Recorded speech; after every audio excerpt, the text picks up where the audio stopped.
So welcome to everyone from the Western New York Good Troublemakers. We're delighted to have you here. If you're just joining, you may see that your name on the screen is in fact Western New York Troublemakers. And as a reminder, you can change that by hovering over your image on the screen, clicking on the three dots at the top right-hand corner of the box, and just hit rename. And you can go ahead and type the correct name in for yourself if you'd like. All right, well, in favor of a good recording here, I'm going to go ahead and get started. So this event is hosted by the Western New York Good Troublemakers. We are a Red Wine and Blue group. That's a national organization, Red Wine and Blue. We meet virtually every 2 weeks. And every now and then we meet in person in Wayne County, where a number of us are located. About once a quarter, we meet in person. You can learn more about our group and sign up to join us if you'd like at the link that Sarah is about to drop into the chat. Yes, I'll get that right there. Thanks, Sarah. And Sarah is another of the leads of this organization. And she's really the powerhouse behind the Western New York Good Troublemakers. So thanks, Sarah, for sharing that link. That's how you can learn more about our group. You can join us. Anybody is welcome to join those virtual meetings and come see us in Wayne County if you're here. Now, tonight's event is going to be a great opportunity for us to learn about each other, learn from each other, and take it forward in a really important year. This is an important election year, as I'm sure you all know. So I'm going to briefly introduce each of our panel guests, and then we're going to pose a few questions to each of them. And then we'll open up the discussion to questions and answers. Now, we are recording the panel so that we're going to include parts of it in a future podcast. And Day's going to be launching that podcast called Connecting the Dots. That's going to be about how the events of the world impact us here at home in some of the more rural areas of New York State.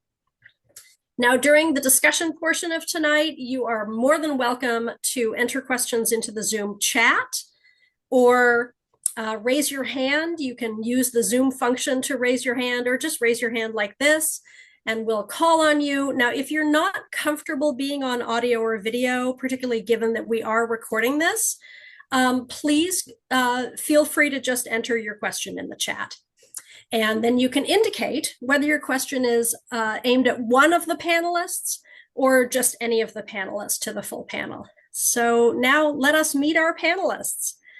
First, we have Alison Brown, and Alison ran for Ontario Town Council in Wayne County. Hi, Alison.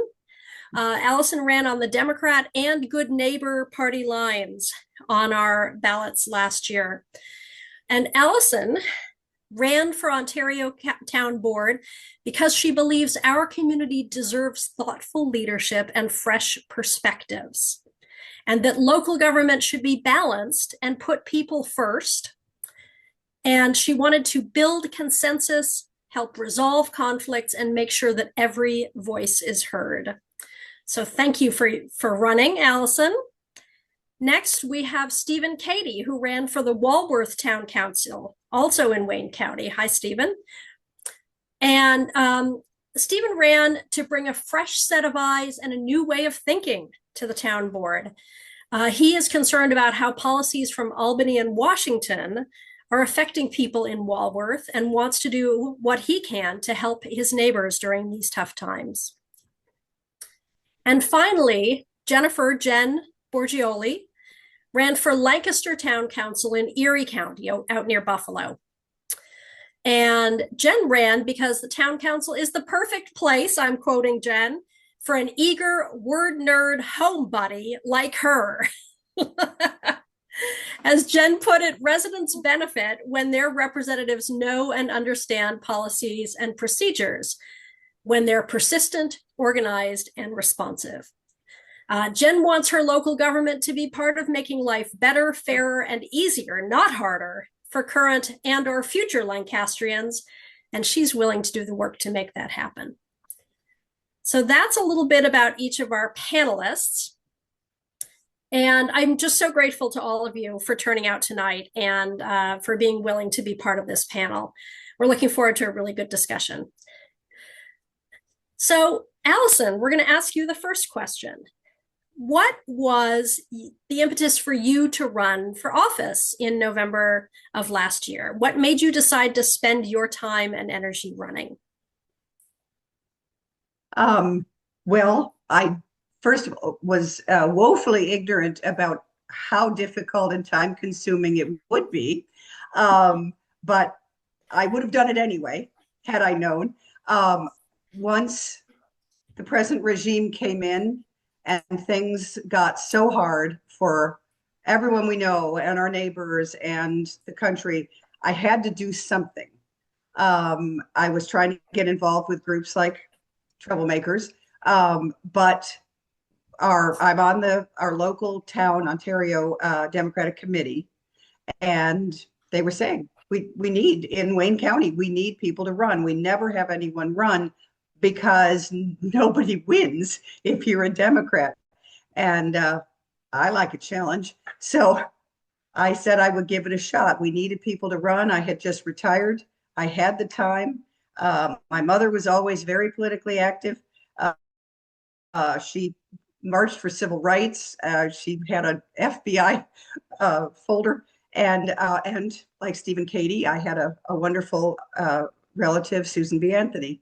So this was our family goal, was to make things better and to put ourselves out there and get the work done. But as I say, I didn't know what I was getting into. It was a wonderful experience. But we probably get into this later in the questions, but I do wish that Wayne County, for example, could have had a protocol in place, a group in place that could have taken us through everything that was necessary, how to get it done in a timely fashion. You know, where do you get signs printed? How many do you need? It would have been very helpful. I did feel a little bit as if in our little town that we were a little bit reinventing the wheel, trying to find out what to do. So that's, as I say, probably something we'll get into, but I learned a lot. I learned a lot. I learned a lot about my town. I'd only lived there 8 years, and I met people all throughout. I canvassed every day. I went out and met people, talking door to door, and it was a wonderful experience. A lot of people who were the Democrats were thrilled to have a Democrat come to their door because they thought there weren't any in Ontario. So I could assure them that we were there. And then the Nopes, almost all of them were thrilled to have someone running who wasn't just the old boy network that had been there for 100 years. So it was a great experience. I'm not sure I answered the question, but take it away. That's great, Alison. Thank you. And if you're not familiar, when we say Nopes, that's the folks who haven't registered with a party. That's the no party or Nopes that we find in our communities. And I know that in part because I worked the elections last year. I worked as a poll worker.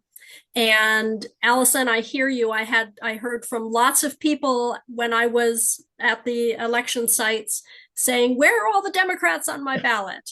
So glad to have three tonight that were on the ballot. So, Stephen, same question to you. What was the impetus for you to run for office last year and spend your time and energy on that? Well, so that's a really good question.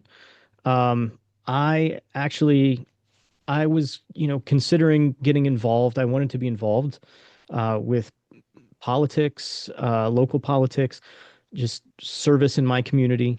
That's always been a big value of mine. And once I left the Army, it kind of freed me up to take that on in different ways. I ended up meeting up with Scott Comegis, who is the chair of the Wayne County Democratic Committee, and chatted with him. And he said at the end of the conversation, he was like, we're looking for people to run. And I like your energy. And so I almost kind of fell into it, but I do think it was really important. I thought it was really important the whole time. The Walworth Town Board, like so many around here, is straight Republican. It's the same people every time. This last election, my race was the only contested race, and I was the only Democrat on the ballot. Um, there are no elected Democrats in Walworth in any position. Um, and so, I to me, that's not representative government. Um, in my mind, that's definitely not going to be an effective government.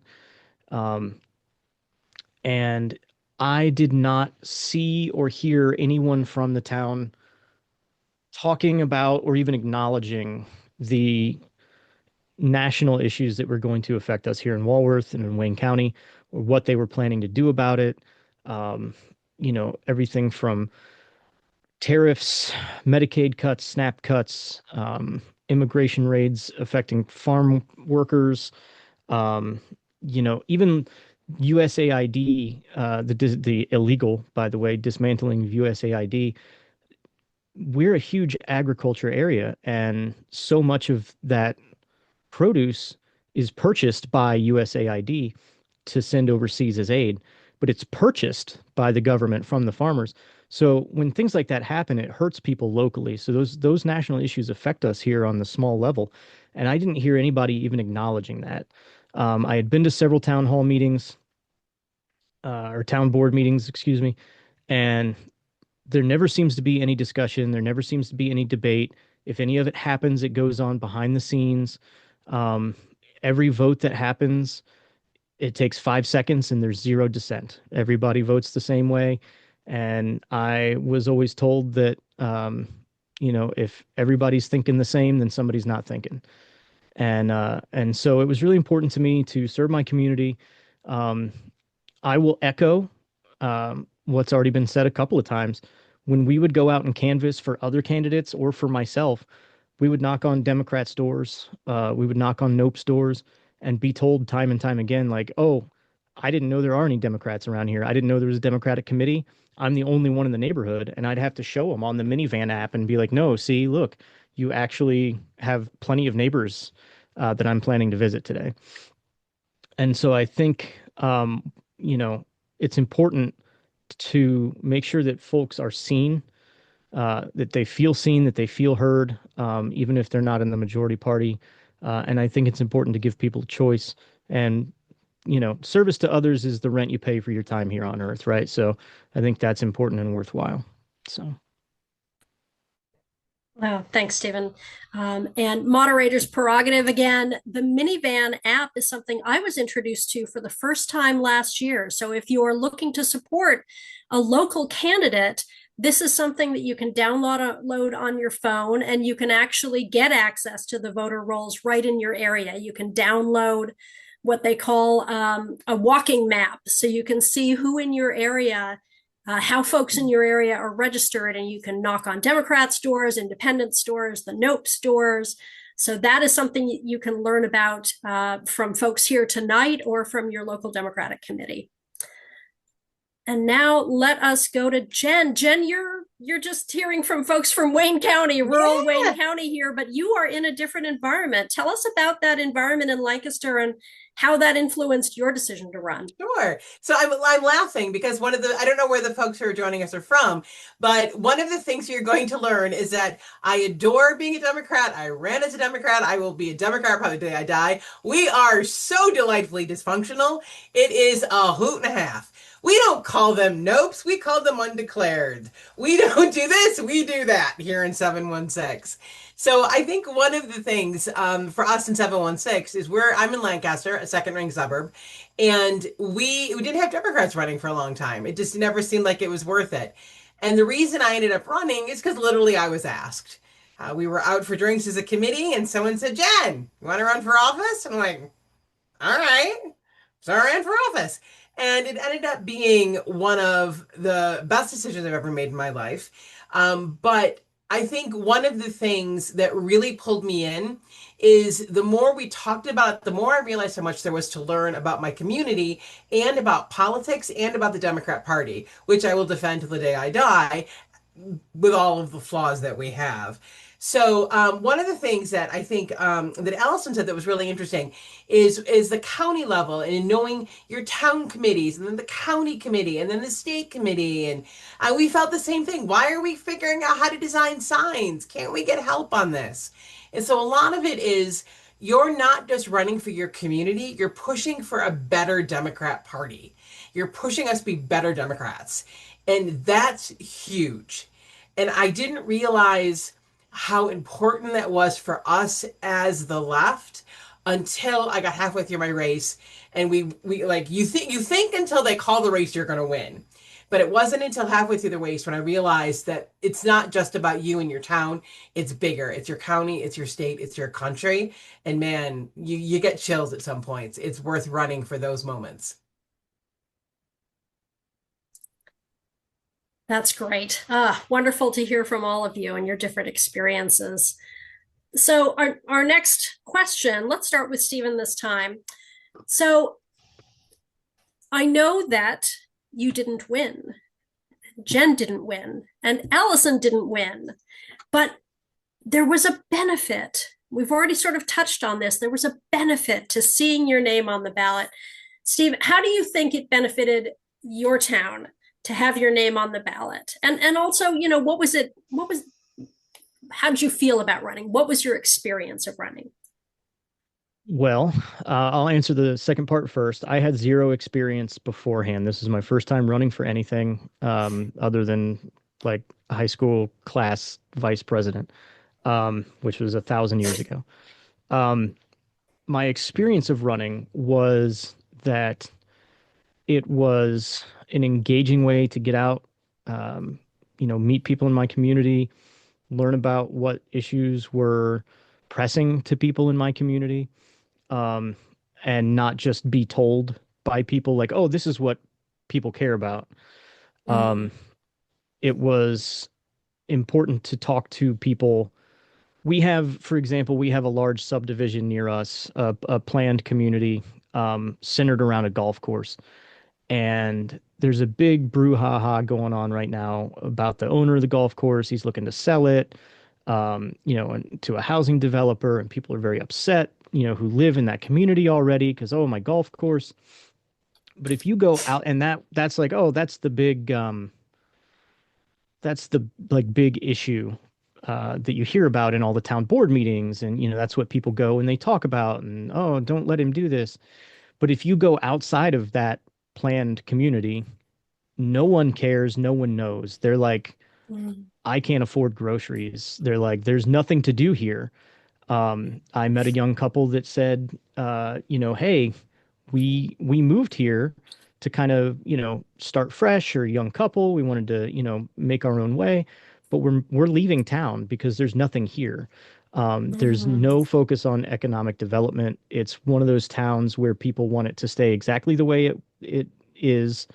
But it's a healthcare desert.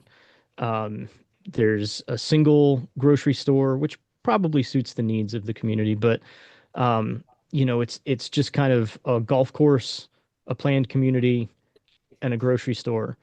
And so, but anytime anybody wants to bring something, develop something, build something, going through the whole process is such a pain, because the board makes it a pain. I think that it benefited my community to have my name on the ballot. Again, like I said, it's important that people feel that they have a choice, that they feel represented. Even Republicans I talked to, I was like, if a third of the people in this town are Democrats, but everybody on the board is a Republican, that's not a representative government, right? Who represents those people? And while I did lose, I only lost by about 50 votes, and I know exactly what I did wrong. There was, and I'll get to that in the advice question, I guess, but, I only lost by about 50 votes in a town that is incredibly red, in a county that's very red, in a district that's very red. And, if I had focused on one electoral district in my area just a little bit harder, I guarantee I would have won. I think there's a lot of people here that don't feel represented. And I hope that me being on the ballot gave other people the courage or the idea that like, hey, I could do this too. This is something I could do because everybody can, and I think a lot of people should.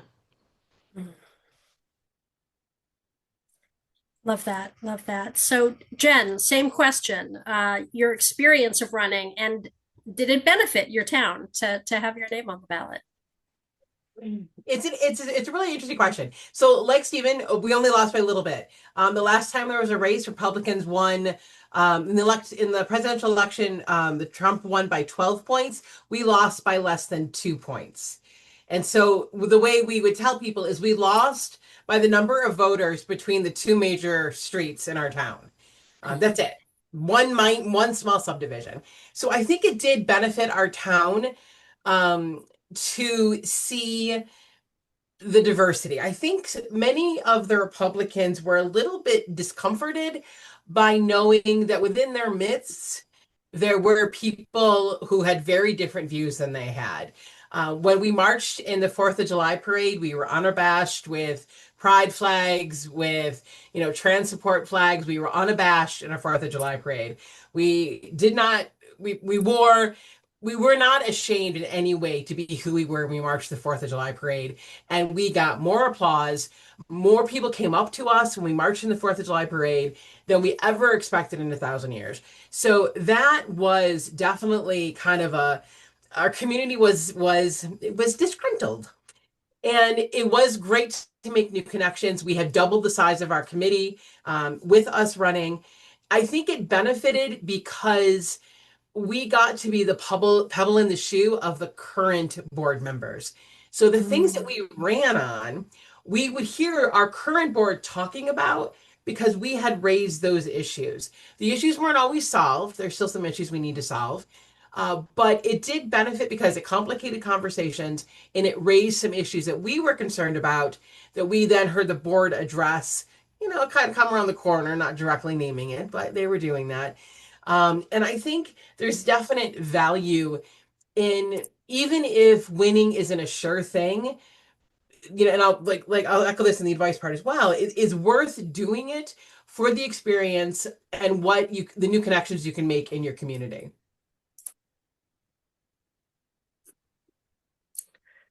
That's great. That's great. And I'm getting distracted by the chat. I love that we're talking in the chat about the issues we support, just like Jen is talking about putting a spotlight on issues in her community through her campaign. I suspect all three of you did that. So Alison, over to you. How did it benefit your town to have your name on the ballot? And what was your experience of running?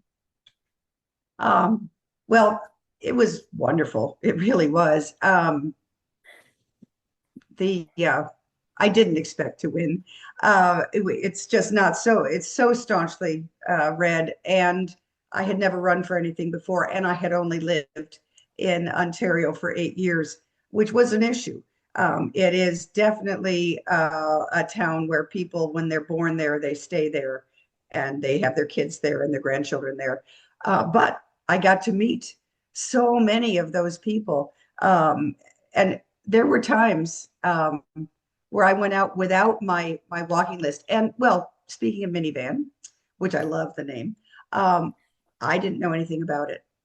That was one of the things that, we didn't have some kind of, I don't know, manual or group within our county Democrats who would have taken us through that. But I did have the paper walking lists, that I carried with me. And I did like it because I was able to put notes and everything about these people. But the people I was able to meet, and there were hundreds of them, it gave me a list of people that I then sent out a postcard. Remember to vote. Please remember to vote for me. I had my picture on it. I told them, reminded them who I was. And I did get a lot more votes, I think, than I expected to, and than any other just straight out Democrat had been able to get. The other two people we had on our ticket, they both were, lived in Ontario their whole lives. Jim Switzer has run for everything, and everyone knows him. And the other woman was our local. She owns our local bottles and cans, and again, she knows everyone. And they were very close to winning. And I think we were all pretty impressed with, how many votes I was able to get as an outsider and a new person.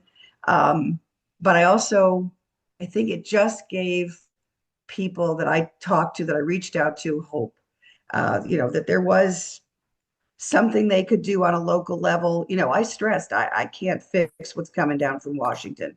Now we were able to help with our wonderful state Supreme Court representatives. I talked them up every house I went to, and I gave them their, and I'm just so thrilled that they were able to get elected. But I would say things like that we need support, we need help, from our Supreme Court, and people agreed with me. I only ran into maybe 5 people out of all of those hundreds who did the weird, teachers are trying to force kids to be trans in elementary school stuff. And yeah, it was pretty rough, but only a few. Everyone else, even the Republicans, and I would know they were Republican because they weren't on my list. And I had, because I only put the Democrats and the Nopes and the Independents, and even they were respectful and polite, and they listened to me, and it was pretty awesome. I was proud to be a Democrat, and I hope that in Wayne County we're able to do more things, and in the name of Democrats. We speaking of the parades, Day will tell you, we had a wonderful time going to all those local parades and being Democrats, and people were cheering. People were happy to see us. We had talked, what should we do if people throw things at us or start? None of that happened. It was just very uplifting, and I'm glad I ran, and maybe I could run for something else again, except I'm old, so I probably won't. But well, and I appreciate, again, in the chat, this discussion about how being on the ballot and being out there and being visible also helps Democrats further up the ticket. Whether you're doing something concrete, like collecting signatures to get those folks on the ballot, or helping get the word out. We did a lot in Wayne County to get the word out about the 2 Democrats who were running for the state Supreme Court seats, and they won. And they won, yes, in part because they won in Wayne County, which nobody thought that they could, I think. But also, you're getting Democrats to feel like there's something that they can do, which means they probably turn up to vote. And if they're voting for you, they're voting for other people on the ticket. And in the midterms this year, getting Democrats to turn out to vote, or independents, or Nopes, or Republicans who are disaffected with the current administration, getting folks to turn out to vote their values is absolutely worth it anytime there's an election being held. So got another question, and let us start with Jen for this final question. So advice, maybe there's somebody on the line today who is considering running for office. What advice would you give? What takeaways do you have that you'd like to share? So this is a question where I want to use my full 5 minutes. So there's 3 things that I think that's helpful to think about. First is to understand levers of power in your community. Second is to think about your positionality. And third is to accept and recognize the importance of personal dynamics. So to the issue of levers, the single best reason to run for office is you learn how power works in your town. So I'm in Lancaster, next door is Cheektowaga. You can change things in Cheektowaga by pushing hard and yelling. That's what Democrats are doing, and it's going to work because that's how it works in Cheektowaga.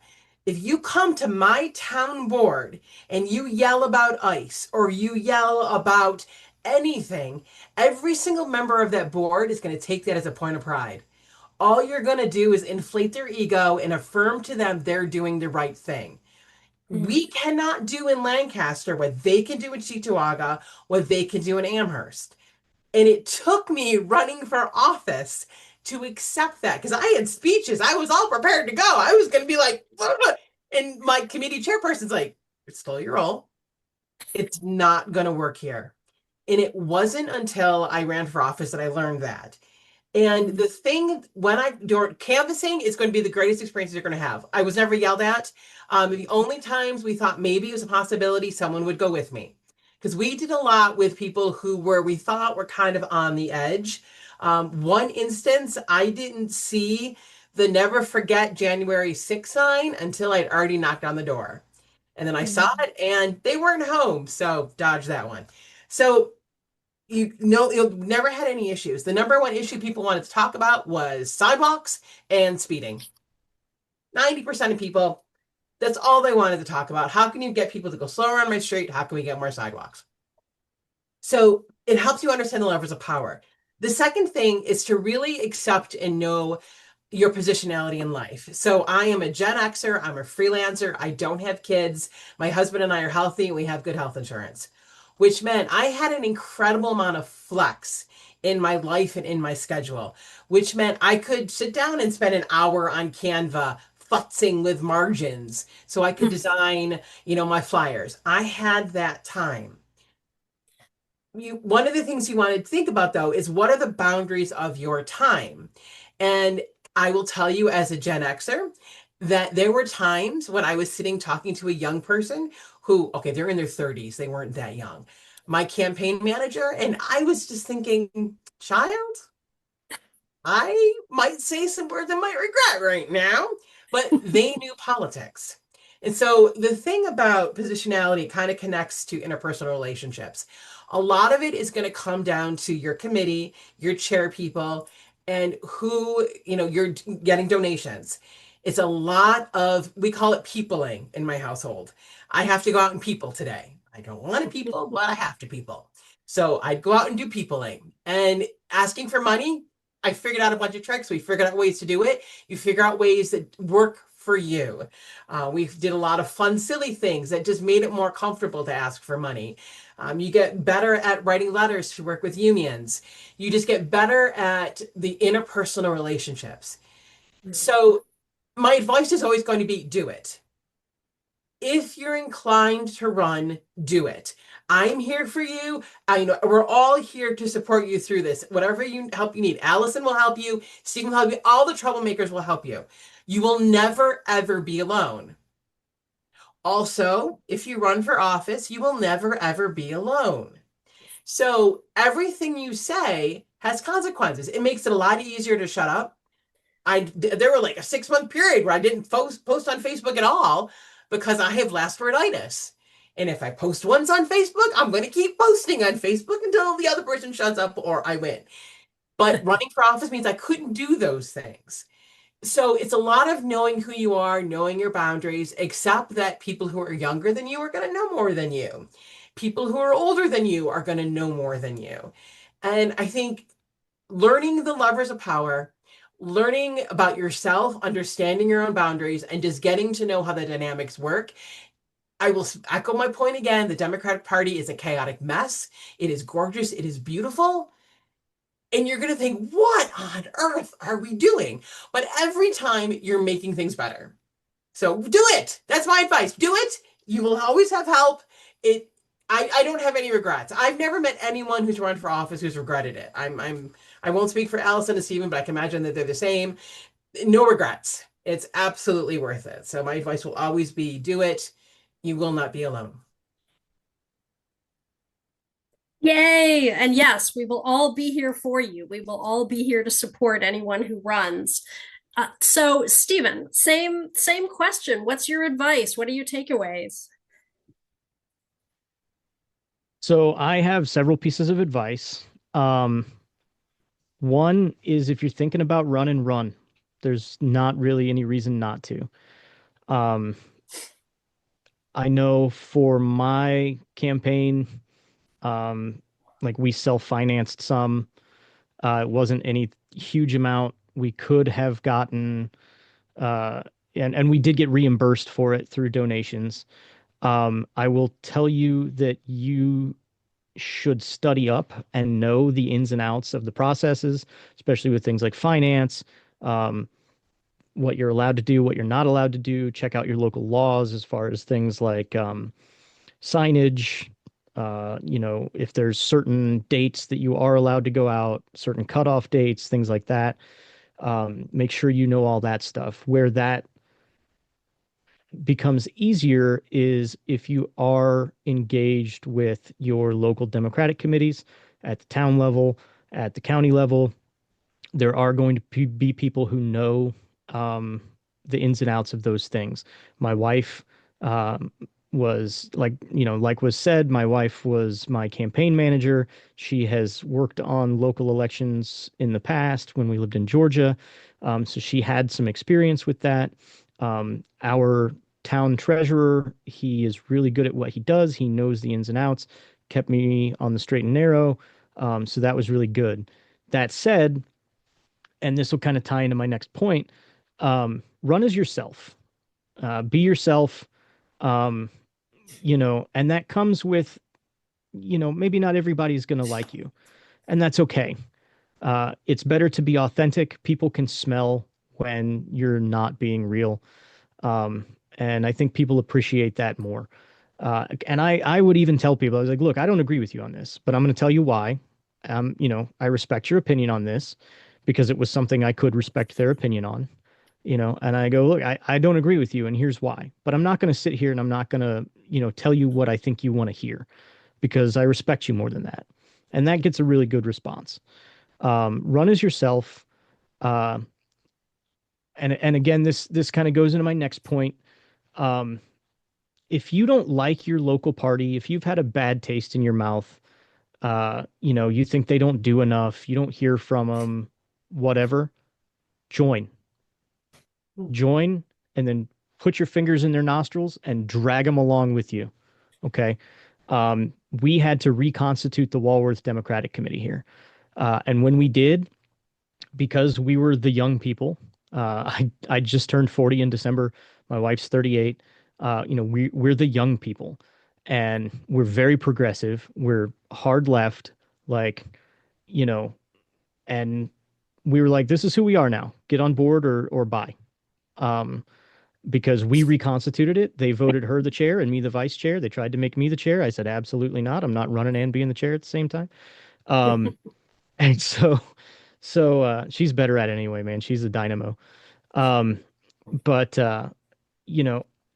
and we are working to pull our party to the left. We're working to make our party more modern. I almost flipped a table at a communications subcommittee meeting because one of our fellows was like, I don't think we should talk about trans rights because they're just going to beat us over the head with it. And I said, they're going to beat you over the head with it anyway, man. You might as well. I said, if you refuse to engage with it, all that tells your constituents is that you're not willing to fight for them if it gets tough. So you got to put that away. Folks who have been around a minute kept telling me, you got to engage with Republicans. You got to move to the right. You got to do this. You got to do that. Don't listen to them. And of course, this is location dependent. But I will tell you that if you're running as a Democrat, Republicans who are going to vote for you are going to be so far and few between that it's going to be a waste of your time to go after them.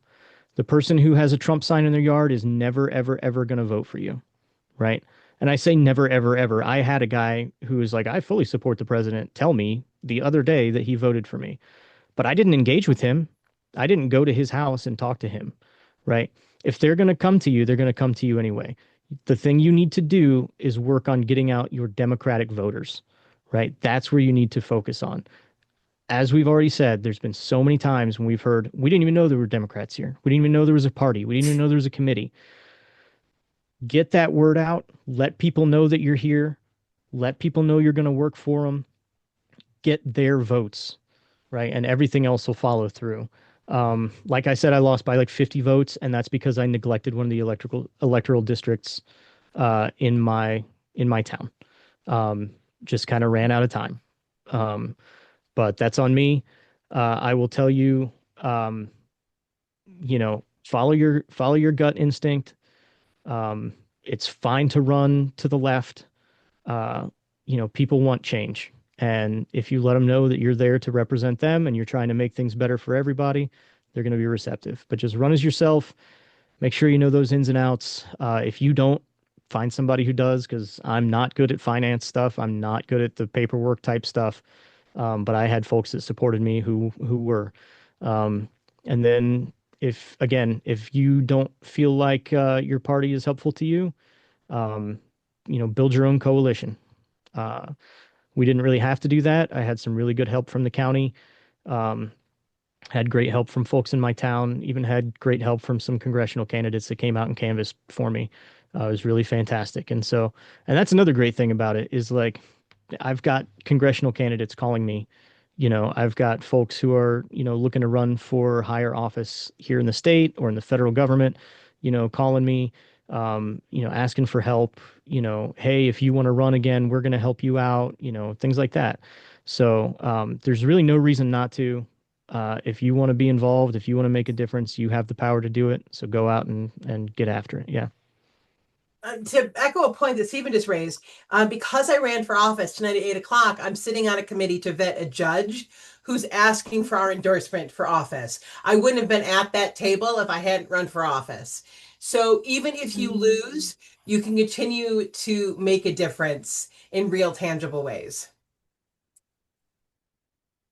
That's great. Well, Alison, can you close us out on this one? What's your advice for people who might be considering running for office? Well, I love everything that both of these other wonderful people said. I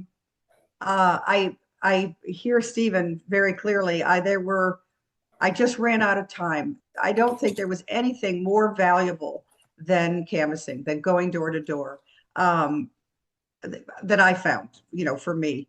We tried other things and it just, we had open houses and we advertised, oh, come and see it. No, nobody came. But I went to them.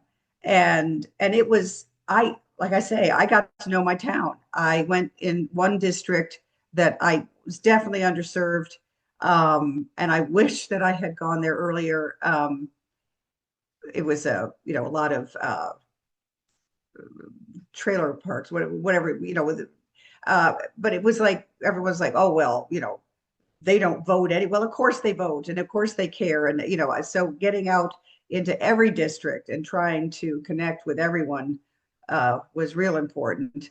I do, if you don't know the things like the finance, that kicked my butt, definitely.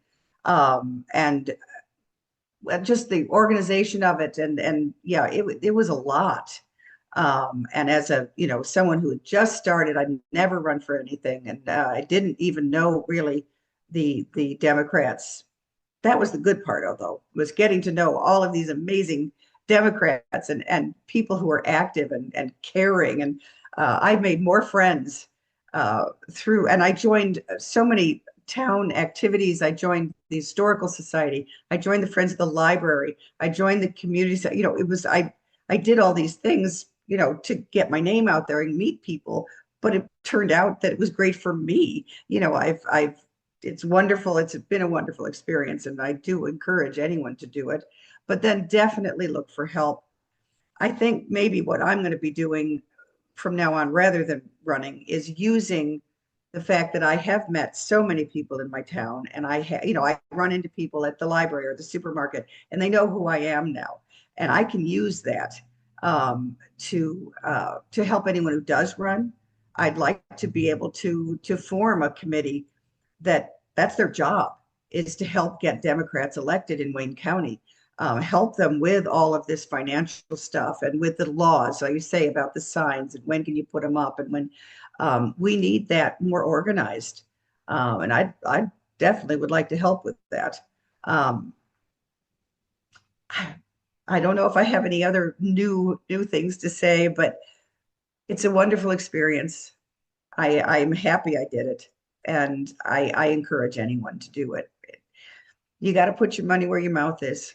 You got to you got to jump in there and try to help any way you can, because we need help right now. I guess that's all I got. Thank you, Alison.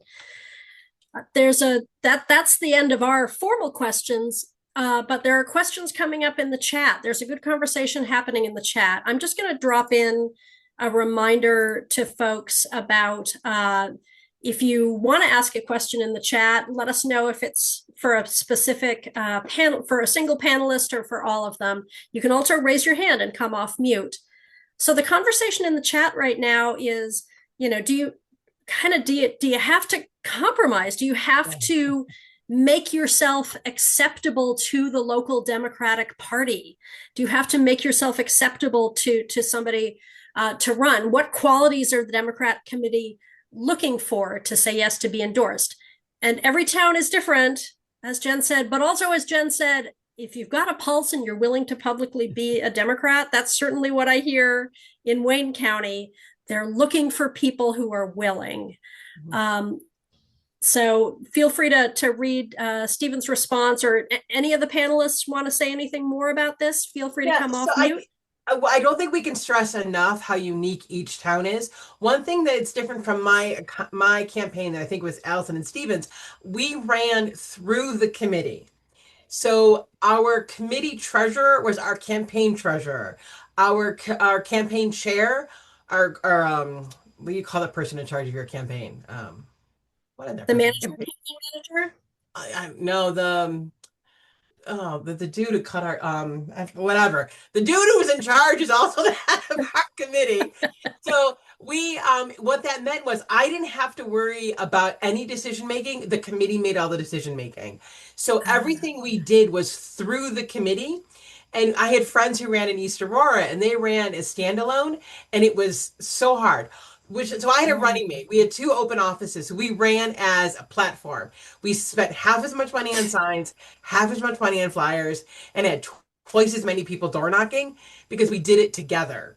So if you happen to have 2 open seats, we'll definitely do it. And both of us were very different people.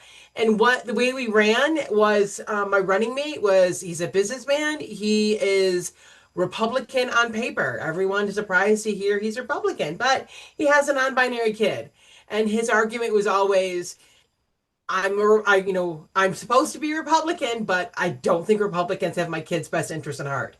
And so he ran as a Democrat, where I was, one of my funny, like tongue-in-cheek, in closed quarters, I would say to people, there are 18 policies in my town that still use the pronoun he. Technically, my town can never have a woman chief of police because all the policy related to the chief of police only uses a pronoun he.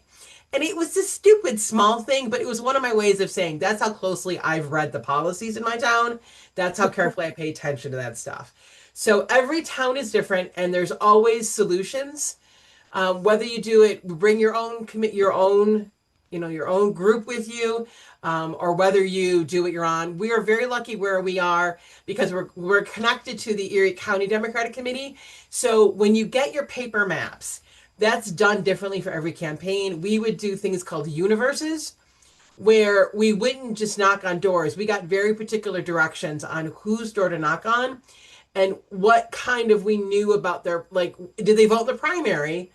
Or had they not voted in a long time? And so we'd have different opening spiels when they open their door. And each town handles all of that a little bit differently. Yeah, I'll say, as an aside to that last note, tie into your local board of elections. They can help you a ton with resources, data. You should be comfortable analyzing the data yourself. But to go back to the question of like, how do you kind of meet your committee if you don't necessarily see eye to eye? And this is going to sound very cocky. Just don't. They'll take you or they won't. The fact of the matter is there are not enough people willing to run at the local level. And again, like Jen said, and keep saying, and we're going to keep saying, every town's different. Every county's different. Every district is different. But like here in Wayne County, we don't have enough people willing to run. We are working hard to find more people willing to run. So if you are willing to run, if you are willing to start a committee, if your town doesn't have a committee, start one. Get with your county committee. Start your town committee, right? You kind of have to, you don't have to, but look, I'm a straight white man, right? Like the world is my oyster. It was built for me. I'm gonna use that, right? And I'm gonna try and use it to the benefit of everyone. But like I will walk into a room and I will be like, no, this is how we're doing it now. Um, you can do that too. I promise you, you can. There are so many people who have been doing this for so long and they have a wealth of experience, right? But they, their experience may be outdated. They may be getting tired because they've been carrying this on their backs for 20, 30, 40 years, right? We have folks in our town committee that they are our county committee's representatives to the state DNC. And they're like, we've really enjoyed this job, this role that we've taken on, but we've been doing it for years and years and years. And they're in their 70s and having health issues. And they're like, we need to put this down. And we are not as progressive, we are not as left leaning as you guys, but we see your energy, we see your drive, we see your passion. We think you would be a great fit, right? So that's the next thing we're looking to maybe do. I will tell you that just as a point, I had people, we had people in our county, Democrats, run, because you can run on multiple lines. Um, we had people in our county run their races as both Democrats and conservatives. So they would go and get the conservative nomination as well, because they were chasing those Republican votes.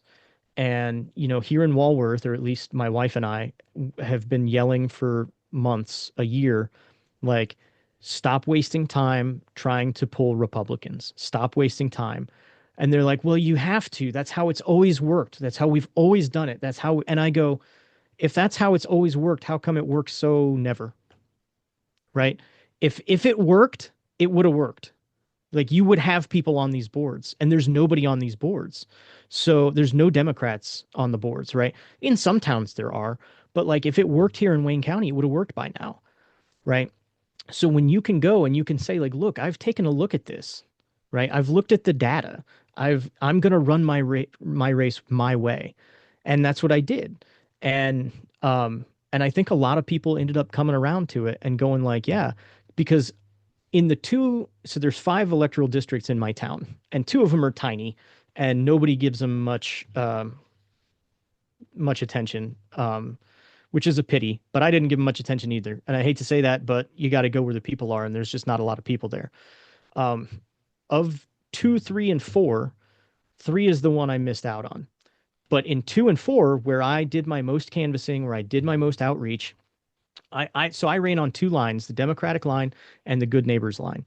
Or no, I'm sorry, not Good Neighbors, Common Ground, right? So Democrat, Common Ground. So I ran on 2 lines. My opponents both ran on the Republican line and the conservative line. All right. So that's a lot to keep in your head, but everybody ran on 2 lines. In those 2 electoral districts where I spent most of my time, I beat them both in total just on my Democratic line.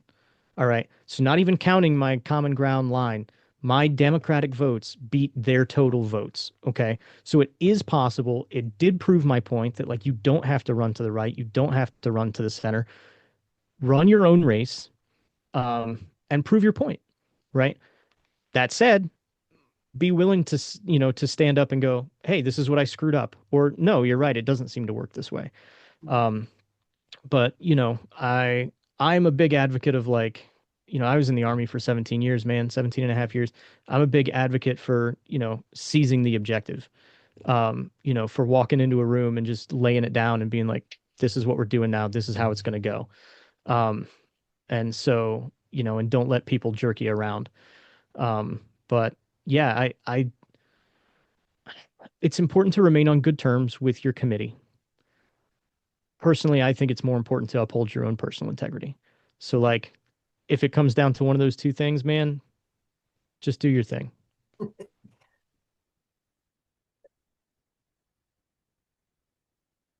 Alison, anything you wanted to add? Well, it struck home a little bit because the other 2 people who were running with me, and that did, like Jen said, it had some advantages to be running with other people as opposed to all by myself. But they both had been endorsed by the Conservative Party, which I found difficult myself and many of the people that and so on our flyer, it had, we did a page for each of us, and it said on there that they were endorsed by the Conservative Party. And I was having a lot of trouble with it. And one of the younger women who worked with me and was one of my campaign helpers, she said, "We're building coalitions." And that helped me. And that's what I said when, as I was going door to door and talking with people, and they said, "Wait a minute, you said you're a Democrat, you said this, and these people are on your line, on your ticket. What's with this conservative?" And almost everyone I said that to responded really positively to, "Oh, I see what you're saying. We need to get together. We need to work together to make some change." And but it was awkward. It was a little hard. And I'm not sure if I would even necessarily go with the independent line again. I think that we're so quick to, and this happens at our Wayne County committee meetings, is people talk about all the amazing things they're doing in their towns. They said, "Of course, we don't tell anyone we're Democrats." And luckily, Scott Cabeji stepped up before I did, because I was about to say, "Why not?" I think is one of the huge lessons I learned, is we have to be willing to step up and say we're Democrats. And when we are doing good things for our community, which Day knows about this. I mean, there are groups of people doing amazing things, and people ought to know that it's because they're Democrats. And if I remember that meeting, and yeah. I remember so many people in the meeting just going like, Right. We need to feel okay about saying we're Democrats. Yeah. And that if you need help, ask a Democrat. Yeah. And you don't need, I think some people worry that running as a Democrat means you need to apologize. You need to own every single decision by every single Democrat. You don't. Right. And we got really good at saying, you know what, sometimes we love Hochul and sometimes you're like, "Hochul, what are you doing?" Yep. You don't have to take responsibility for everybody, but you just have to, be like, yeah, we're figuring out how to be an opposition party, and it's okay to be the opposition party, and we're proud to be the opposition party. And yeah, so our we went with the WFP endorsement, and that's one decision that in hindsight we kind of wish we hadn't done. I was incredibly proud of that endorsement. The questions WFP asks you are, I mean, that's the hardest interview I've ever done outside of academia or a job. WFP makes you work for their endorsement. Yeah.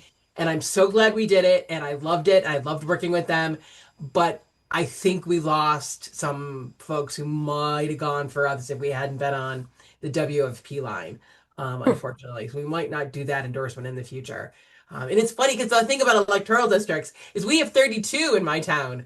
And the thing about running for races, you're going to know every inch of every single electoral district in your town. And it's a great learning experience.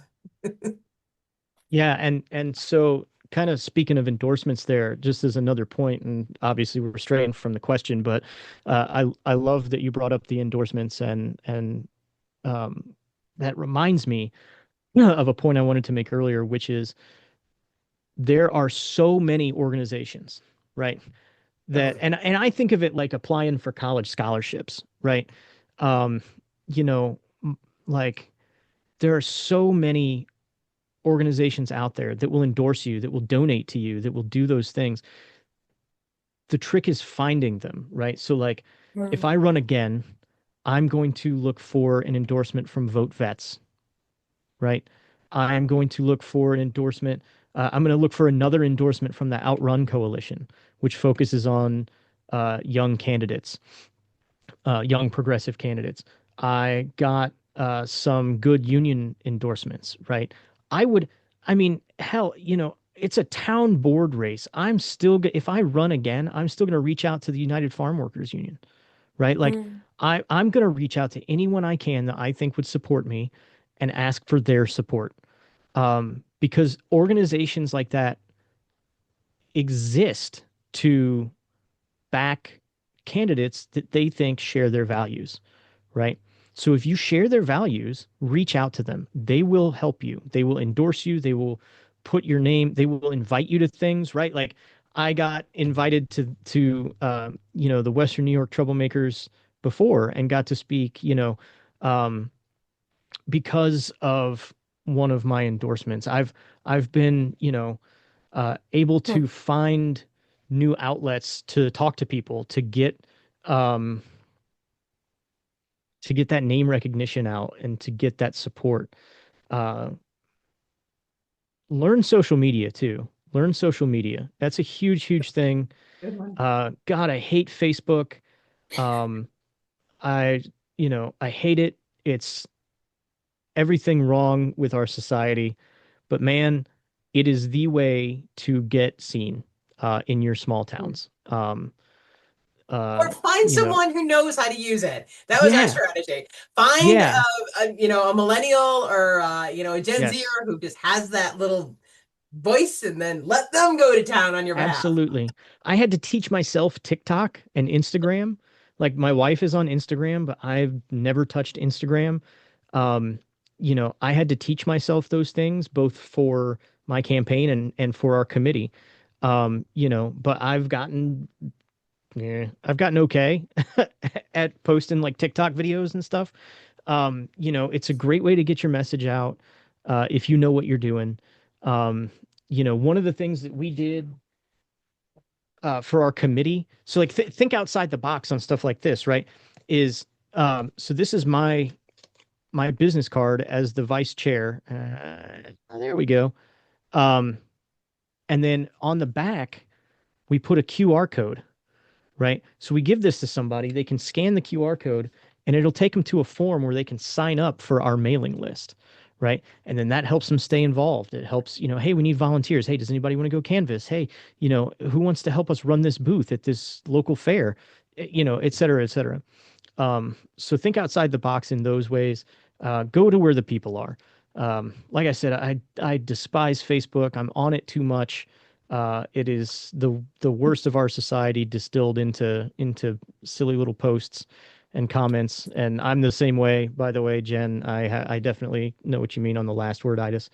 I love arguing with people, and it's not healthy, but that's, I think, one of the reasons I like the whole politics thing. So yeah, there's organizations out there. Find them. They will help you. This is one of them. Thank you.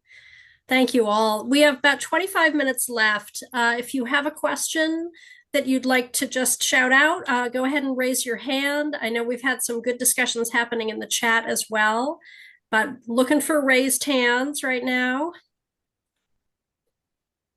And while we wait for people to formulate their questions, I will make a quick confession. I'm 58 years old. In 2024, I moved up to Western New York from the Washington, D.C. area.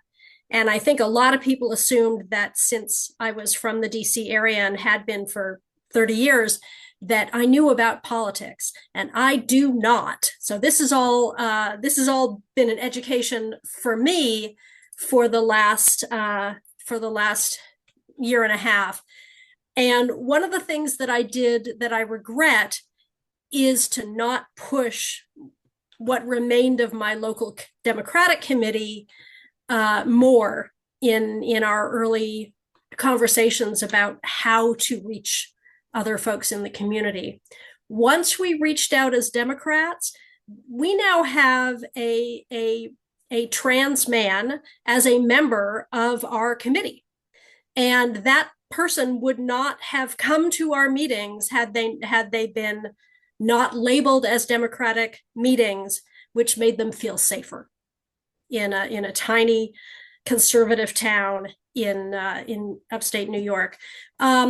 Regarding the comment that just came in the chat, understanding that this is a Democratic group, it's not. So this is sponsored by the Western New York Good Troublemakers, which is a red, wine, and blue group. And Red, Wine, and Blue is specifically a national organization aimed at having conversations in rural parts of the nation. So having conversations among people, regardless of their political affiliation or their non-political affiliation. So we are open to all. I will say we are a progressive group. Our values strongly lean progressive, but we are not just Democrats. You're hearing about Democrats tonight because we had 3 folks on our panel who ran as Democrats in the 2025 election. And Kat, I think it's also worth stressing that as frustrating as it is, as annoying as it is, we are a 2-party system. And you can run it just on a third-party line. You can run just does WFB, but you will not have the support of a party. So if you are a progressive and you want to and pull the levers of power from a position of power, you have to run as a Democrat. And there might be different in different towns. You maybe can run, like in my village, we have a third party that's nonpartisan. It's a neutral third party. Everybody runs on that party line, but that's just the village. And the town, you're either a Republican or you're a Democrat. So thank you for that, Jen. We've got 2 questions. One came in the chat, and then Nick, I see your hand raised. Valerie asked in the chat, how might artificial intelligence impact campaigning in the future? Whew, that is the $6 billion question. Is there anyone of the panelists or anyone online who wants to tackle that? Oh, Stephen, I see you put something in there. I'll just reiterate what I wrote, which is that, first of all, that's a really, really good question. I think the biggest thing that you're going to see in the future is something that we're seeing already. And what that is fake photos, videos, even sound clips of candidates or incumbents or what have you. We're already seeing people use AI to make images like that or videos. And it's often people try to, walk that line between like, oh, this is just a joke. This is just a caricature, but that there are people who are not savvy who see that, and they don't understand that. And that's deliberate. And the problem there is, like, as we see right now, they will flood the zone with stuff like that. Right. And so, here's a picture of this candidate shooting a puppy. Here's a picture of this candidate, punching an old lady. Here's a picture of this candidate, taking a bath in money and, all this stuff. And it's far-fetched, but then you have to spend so much time denouncing all of that. I think we need to find that you don't have time to do anything else. And, there's that old saying, right? Like a lie can make it halfway around the world before the truth gets its shoes tied. Right. And so we see that right now of like trying to keep up with all the stuff coming out of the White House that like every day there's a new thing that we have to, deal with. And so I think we have to get better at that to combat the effects that sort of use of AI is going to have, right? We're already seeing lies every day. We're already seeing, fake stuff every day. And then you have to spend time going like, that's not real, that's not real, that's not real. And doing all that takes the time away from spreading your message. And so I think we have to get better at going like, yeah, that's BS. And also back onto my talking points, things like that. I will second that, and I'll say I am vehemently, actively, and vocally anti-ChatGPT, anti-AI in all its forms. As an editor, I refuse to use it in my work. I've taken something called the Luddite Pledge, which means I refuse to use it. And by being vocally active about that, I can go and yell at my Republican committee whenever they post something from clearly ChatGPT, and I can make the argument, how can we trust you to be our leaders if you turn thinking about policy over to a computer?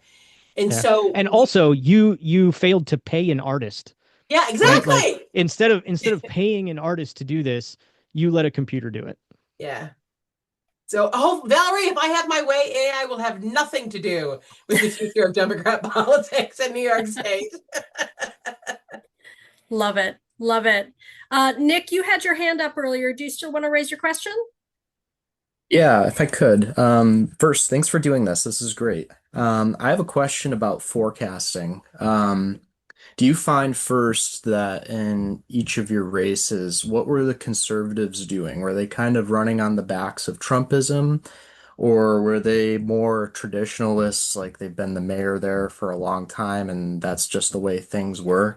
If they ran on the latter, or if they took parts of the latter, how do you forecast that? Do you think with Trumpism potentially dying in the next few years, are you optimistic as candidates? I think that's a great question. The guy that I lost to is a 6'2" former cop who's full MAGA. I didn't have a chance, but he ran Trump. He ran full MAGA. He ran full Trump. But that's his personality. I do think it is dying off. We are getting more people kind of reaching out through back channels who maybe used to be more Republican and are kind of saying like, look, I'm worried about special education and the impact. I think it is dying down, but we have to make sure there's an exit path for people. There needs to be an off ramp. And so one of the ways we're trying to do that is more like community events where anybody can come and talk to, the Democrat committee, where everybody is welcome, where we try to make it very clear that we're not going to judge you if you show up to a Democrat event as a Republican. We're not going to yell at you. We're not going to, chase you away and call you MAGA. We're trying to build off ramps for our neighbors who we believe are moving away. I don't know what it's going to look like. I don't know the candidates. I think they're still going to run MAGA, but I think neighbors are starting to turn away from it. In my little town, the other candidates did not run Trumpism or MAGA. They just ran because they've always been in charge. They always will be in charge. The old ones pass it down to the young ones. And, so it's running as a Democrat is a brave thing to do. And I'm not sure if we have figured out a way to turn that around, but I think how well we did, the three of us this year, gives me a lot of hope for next year. We have two more seats because of the change, to the even year stuff. Where we can run again. And I think we just need to keep chipping away at it. But I'm glad to say that even the huge Trump house near my street that had Trump carved out of a giant tree stump, that's gone, interestingly. And I think he, chose to take that down. So I think that that hopefully that is not what we're going to be facing year after year is the crazy Trump MAGA stuff. I think it's just having to deal with inertia and people voting old boy network and voting for who they know and who they've always known. And somehow we got to shake that up, get them to think a little bit differently, maybe. Yeah, and I am admittedly relatively radical. And I, for example, we had someone in our town committee, and depending on where you live, you may see some of this too. We see it some in our Wayne County committee. Allison will back me up, I'm sure. Where there are people who I talk to them and I go, "You're a Democrat? Like, you're a Republican. Like, you're a Republican who just doesn't like Trump." And that's fine. I get that. I absolutely understand that. And I want to give them an off ramp, just like Jen said. I don't think we can.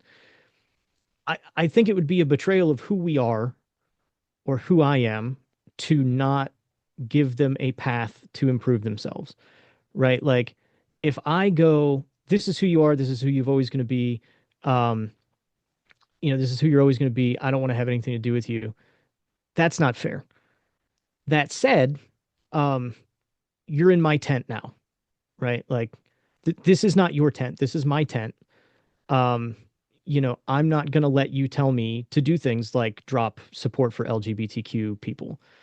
I put it in the chat earlier, but I made a caucus flyer for our town Democratic Committee caucus, and um, I put a pride flag on it.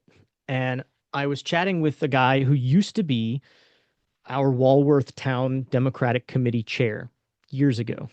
And I was chatting with him and he goes, "Hey, I've got this guy that wants to run." And I was like, "Yeah, tell me all about him." And he did. And he goes, "Oh man, you put that on the flyer and he's not so sure about it anymore."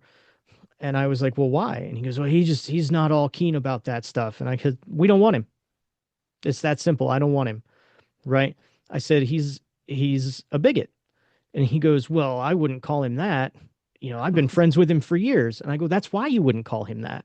But I'll call him that because I don't know what else to call somebody who sees a pride flag and goes, 'I don't want anything to do with this.' That's fine. I don't want anything to do with you.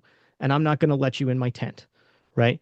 If you are willing to change and you're willing to come in and you're willing to see things our way, and I'm not saying we have to agree on everything. It's like Jen said earlier, it's not, I don't agree with the governor on everything. I don't agree with, God knows I don't agree with Chuck Schumer on everything. That's fine. But like, I have limits. Human rights are one of those limits. And I do look suspiciously at anybody who still calls themselves a Republican. And the reason for that is look at what the Republican Party has become. And if you're willing to stand under that banner, right? Um, if you're sitting at a table with 9 people and somebody in full Nazi regalia walks up and sits at your table and nobody gets up, you got a problem at your table. You know what I'm saying? And so, um, same way Allison said, nobody in my town ran as MAGA, right? But one of the things I did say to people was that analogy. I was like, look, I have a hard time trusting anybody that runs as a Republican in this environment, right? If this were 1992, if this were even 2004, that would be a different discussion. I said, but what the Republican Party has become, if you're still willing to stand under that banner, it makes me trust you less. So if you want to come over to our tent, that's great. But this is how we do things in my tent. And, the lady who was in our Walworth committee who, had been a registered Republican for years, she's no longer coming to our meetings. Surprise, surprise. But that's okay. I'm not going to compromise my values. But again, I am a little bit more radical than a lot of my peers. And, I think that sort of integrity is very, very important. And it goes back to what we were saying is like, run as yourself, be authentic. People can smell a phony. Um, you know, that's where I fall on that one. Yeah, here. I will underline again, I do not support everything that the Democrats do. I am frankly ashamed of some of the things that our National Democratic Party has done. And so when I got here and they said, "Oh, that's not, being out loud and proud as a Democrat is not the way to do it," I thought, okay. And if we had not started holding public meetings as Democrats, I would not know that there was anybody in my town other than Italian Americans. I would not have met the Black families in my town. I would not have met the trans couple in my town. The fact that Democrats are still seen as a safer place for people to come together and have conversations about progressive issues is enough for me to be a loud and proud Democrat in Clyde, New York. And our next public meeting is this Sunday night. And I hope we will attract even more people that I haven't gotten a chance to meet yet. So we have 9 minutes left. Are there other questions? Are there other topics that people would like to bring into this space? Can I share a quick story? Please do. In my canvassing, I was by myself. Usually I had a driver or someone with me, but I was walking a neighborhood and an elderly gentleman who I'm sure was my age because we graduated the same year from high school. And he was a Vietnam vet and he was sitting out in his garage and he offered me a cold bottle of water. And I said, "Oh, thank you. That would be lovely." And I told him what I was out there doing. And he said, "Well, I would never vote for a Democrat." And so I said, "Could I just sit with you for a little bit?" And he had chairs all set out in his garage. And I sat down. We had our nice cold water and we had a lovely conversation and just talking. And as I got up to leave, he said, "Well, I might vote for you." Or actually, he said he would. He said, "I will vote for you." And it was, that made all the difference to me. It was like he hadn't ever talked to a Democrat, is my guess. And one of the things I learned from this was how important it is to learn how to communicate with people, especially in a rural area. I lived in Southwest Missouri for 25 years, and I didn't learn enough about.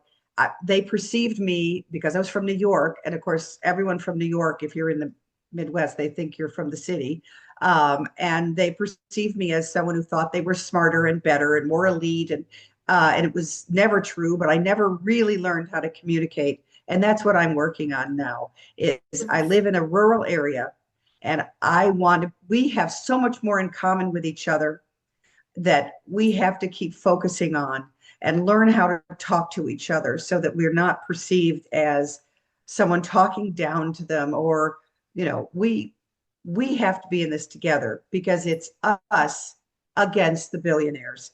And we have to stop letting politics divide us like this and turn us into us versus them. We, as working people, as families, as people who live in small towns, we need to help each other and come together. And that's what I think is important. Absolutely. So in our last few minutes, I know we've already lost Jen because she has a very important candidate screening call right now. But I'm curious, Alison, you said you are not planning to run again. Steve, how about you? Are you thinking you might someday? Yes. It may or may not be this year. So one of the things that I found during my candidacy was I had spread myself way, way, way too thin. I've got 4 kids that I know of. I was in school. I was going for my second master's degree in social work because I want to be a superhero like my wife. And so I was in school. I was taking more than the required classes. I was doing an internship at a local agency in Rochester that helps resettle, rehome, and support refugees from Afghanistan. I'm gonna drop a plug for them, by the way. It's called Keeping Our Promise. And so if you go to keepingourpromise.org, you can see all the wonderful work that the organization does. You can donate. They do amazing work. And so, I was deeply involved in local Democratic politics, both in my town and the county. I was trying to help people, higher up on the ballot, which worked, right? Alison was saying, like, we got some really, really awesome state Supreme Court justices out of that. They're great guys. They're going to do an awesome job. I was helping to support congressional candidates who, are looking to get rid of Claudia Tenney. But I was very, very, very busy. And I wore myself very thin to the point where I fell out of love with school. And so I did go, I'm going to put this away. I don't need the degree. I talked about it with my wife. I have a therapist. I've been in therapy for, over a decade, but my wife sees me better than anybody. And I talked it through with her, and she said, I think when you were leaving the Army, school was a very important thing for you. It kind of gave you a focus. It gave you something to strive toward. It gave you direction. She's like, I don't think you need that anymore. I think you found ways to be a helper in your community. I think, you're involved with things like the Rapid Response Network and, keeping our promise and, local politics and all that. And so I did. I put school away. Um, I was fortunate enough that I parlayed the internship into a paid position. Same 15 hours a week, part-time, essentially the same pay that I was getting from the GI Bill. And so, but now I don't have to write 16-page papers about it, right? So it's allowed me to be a more present husband and father, more involved in my kids' lives, which I've always, striven for, even when I was on active duty, and it was often very, very difficult. And so I'm kind of basking right now in the free time I have, but I also struggle with, I see terrible things happening. I see the world being laid into a cesspit, and I struggle to watch and not do anything about it, right? And so um I find myself continually saying yes to things that I told myself I wouldn't. um right now I've had a couple people approach me about running for state assembly, and I've had to tell them very firmly no. And not right now, maybe sometime soon. Maybe in the next couple of years, next time it's up, depending on who wins this time. Um, will I run for town board again? TBD. Uh, I think I will, even if not this year. But I may do it again this year. We'll see. I'm I'm I'm itching, I'm itching. And I did really well last time. I think I could probably, especially since it's a midterm year, and this is another thing for everybody listening. If you're thinking about running, it's a midterm year, okay? Which means, you're going to see people running for Congress. You're going to see people running for, there are going to be more people going out to vote, and there's going to be more Democrats going out to vote. So if you are a Democrat and you are looking to get elected, this is a great year to run. Okay. They do anticipate a big blue wave this year. Hopefully we don't do anything to screw that up. I don't think the current presidential administration is going to do anything to screw up our blue wave. I haven't seen them take their foot off the gas into the lake yet, but so if you are thinking of running, this is a great year to do it. You're going to have a lot of support, and it's going to be very easy to get people out to the voting booth. Absolutely. Absolutely. Well, let's leave it there. I am so grateful to everyone who came out tonight. Thank you so much to Alison and Stephen and Jen. This has been an amazing panel. And just to bring us full circle, run if you can, support others if you can't.